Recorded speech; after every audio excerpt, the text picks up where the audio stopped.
طرح کے ایشوز چل رہے ہیں. ایک تو LDI کا ایشوز ہے, APC کی پیمنٹ LDI کی ڈسپیوٹیڈ ہے, جس کی وجہ سے اس وقت بلینس کے ریونیو اسٹک ہوئے ہیں. مگر ریونیو اسٹک کا مسئلہ نہیں ہے, بات ہے کہ لیٹ پیمنٹ چارجز کا بھی ایشوز ہے, ٹیکنیکل ایشوز ہے, جس وجہ سے منسٹری IT اور لا کو آن بورڈ لینے کی کوشش کر رہے ہیں تاکہ وہ ان کو گائیڈ کریں. بنیادی طور پہ پیسے تو ہے منسٹری آف IT کے, PTA تو خالی ریگولیٹر ہے. اب ریگولیٹر کے پاس کیا ہے اتنی اپنے پاس فلیکسیبلٹی ہے کہ وہ قسطوں میں پیسے وصول کر سکے, جس طرح سے کچھ LDI کی طرف سے موقف آیا کہ وہ اصل پیمنٹ قسطوں کی صورت میں پے کرنا چاہتے ہیں. تو ان شاء اللہ تعالیٰ اگلی میٹنگز میں یہ ڈیٹیل کے ساتھ ٹیک اپ ہوگا اور پھر اس کے اکارڈنگلی اس کو آگے لے کے چلیں گے. سیکنڈ ایشو 5G کا تھا, کیونکہ کچھ نے کیسز کیے ہوئے ہیں اور 5G آکشن وہ بیسیکلی سکسیزفلی گورنمنٹ نہیں کر پا رہی اس وجہ سے کہ کچھ اسپیکٹرم میں بلاک ہوئے ہیں.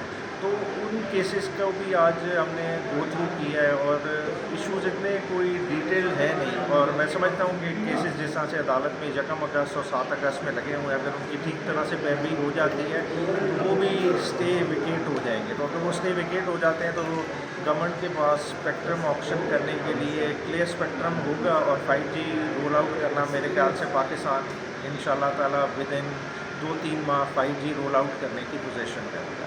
دیکھیے گورنمنٹ کی ولنگنیس ہو تو جو بظاہر کیسز ہیں, کیسز کی نوعیت اتنی کوئی سیریس نہیں ہے جو آج ہم نے اسکین کیا ہے. تو آج CM پاک بھی آیا ہوا تھا اور ایک سن TV والے ان کے ڈیلیگیشن نہیں آیا ہوا تھا, تو اگلی میٹنگ تک ان شاء اللہ تعالیٰ دیکھتے ہیں کہ بہتر حل ہے.